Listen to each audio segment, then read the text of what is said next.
Let us now discuss laws of exponents for real numbers. Do you remember the laws of exponents which you have studied in your earlier classes? Let us write them down. So the first one is a raised power m into a raised power n is equal to a raised power m plus n. Here a is a non-zero integer and m and n are whole numbers. You remember that a is called the base and m and n are exponents. So here we are multiplying the two numbers which have the same base. So what will happen to the exponents? We will add them.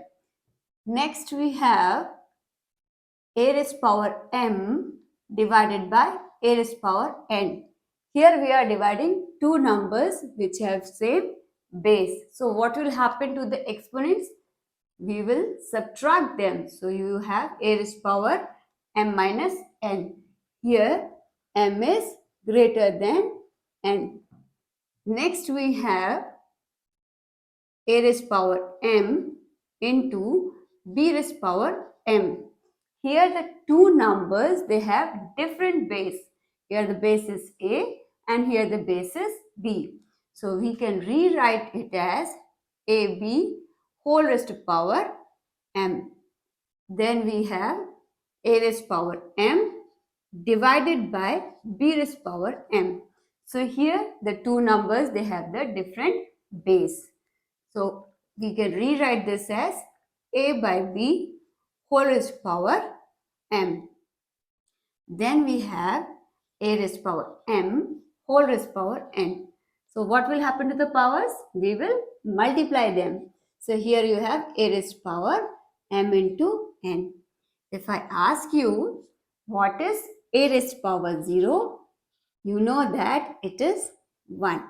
But do you know why any number raised power 0 is 1? Let me explain you with the help of this law. So here we have a raised power m upon a raised power n. That is equal to a raised power m minus n. So you want a raised power 0. So to get that, here if I replace n by m, then we will have m minus m and that will give you 0. So let us write it down. So a raised power m, we will just replace n by m. So that is equal to a raised power m minus m. So here m minus m is 0. So this side you got a raised power 0. This side, in numerator you have a raised power m and in denominator also you have a raised power m. You have the same numbers in numerator and denominator. So what will you get? 1. Or you can rewrite this as a raised power 0 is 1. Using this same law, we can get this. 1 upon a raised power n is equal to a raised power minus n. Let me explain you. So here we have a raised power m upon a raised power n is equal to a raised power m minus n. So you want 1 here. So you know that a raised power 0 is 1. Let us put it here. So we have a raised power 0 in the numerator and we have a raised power n. So we have just written 0 instead of m. So we will write down here 0. So a raised power 0 minus n. A raised power 0 is 1 upon a raised power n and 0 minus n is minus n. So we got this. So later on we have studied that we can extend this idea to negative exponents as well. So the numbers having negative exponents obey all these laws. Let me explain you with the help of few examples.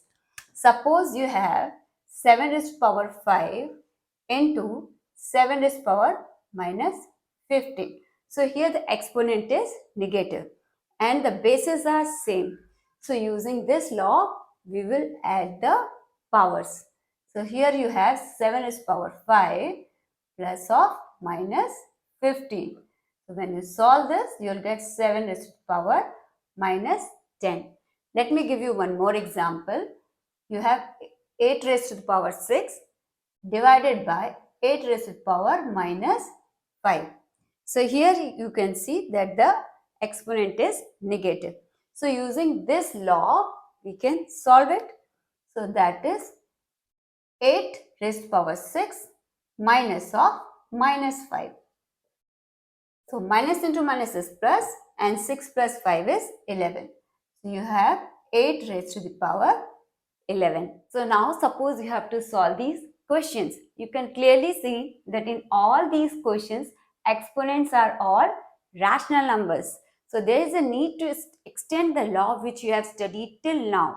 So now we have base as a positive real number and exponents are rational numbers. Let us now state the law. So if there is a real number which is greater than 0 and p and q are rational numbers, then we have these following laws. Using these laws, let us solve these questions.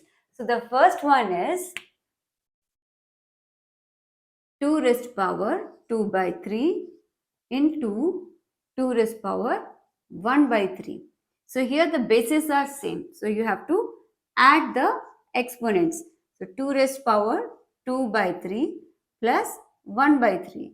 So when you add them, what will you get? 2 raised to power 3 by 3 and 3 by 3 is 1. So we have 2. Now let us solve the second question. So the second question is 3 raised to power 1 by 5 whole raised to power 4. So to solve this, we will use this law. We will multiply the powers. So this is 3 raised to power 1 by 5 into 4. So what will you get? 3 raised to power 4 by 5. Now let us solve the third question. Third question is 7 raised to power 1 by 5 upon 7 raised to power 1 by 3. So we are going to use this law and solve it. So when we will take this number in the numerator, we will have 7 raised to power 1 by 5 minus 1 by 3. So when you solve this, you will get 7 raised to power 3 by 15. Here the LCM of 5 and 3 is 15. So we can rewrite 1 by 5 as 3 by 15 minus, and 1 by 3 we can write it as 5 by 15. So 3 by 15 minus 5 by 15, you will get it as 7 raised to power minus 2 by 15. Now let us solve the fourth question. So the fourth question is 13 raised to power 1 by 5 into 17 raised to power 1 by 5. So here the bases are different, powers are same. So we will use this law. Here A is 13, B is 17 and P is 1 by 5. So using that, we can rewrite this as 13 into 17 whole raised to power 1 by 5. So when you multiply 13 into 17, you will get 221 and whole raised to power 1 by 5. Now suppose you have to solve this question 4 raised to power 3 by 2. So there are two ways to solve this. One way is 4 raised to power 1 by 2 whole raised to power 3. How I have rewritten it like this? Using this law. A raised to power P whole raised to power Q is equal to A raised to power P into Q. So A raised to power P into Q is written over here, and like this we have rewritten over here. So you know that 4 raised to power 1 by 2 is nothing but square root of 4, and that is 2. So inside the brackets we have 2. So now you have 2 cube and 2 cube is 8. So this is one way of solving. Another way to solve is 4 raised to power 3 by 2. We can rewrite this as 4 cube whole raised to power 1 by 2. So using the same law, we can rewrite it like this. So 4 cube is 64 and raised to power 1 by 2. So what is this? We can rewrite like this. This is square root of 64 and square root of 64 is 8. So whether you solve it like this or you solve it like this, both way you got the same answer. So using this, we have this following definition. So here A is a real number which is greater than 0, and m and n are integers and they have no common factor other than 1, and n is also greater than 0. Then we have a raised power m by n. We can rewrite this as nth root of a whole raised power m, or we can rewrite this as nth root of a raised power m. Are you able to understand this? Let me explain you.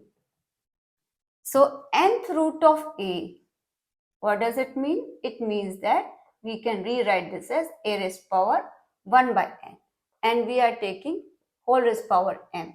So this is whole raised power m. So using this law, the powers will be multiplied. So what will you get? A raised power m by n, which is this. Similarly, it is for this one as well. Let me explain you. This is nth root of a raised power m.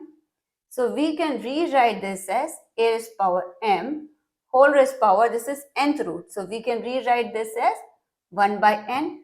Again, using the same law, we have to multiply the exponents here. So what you will get? A raised power m by n.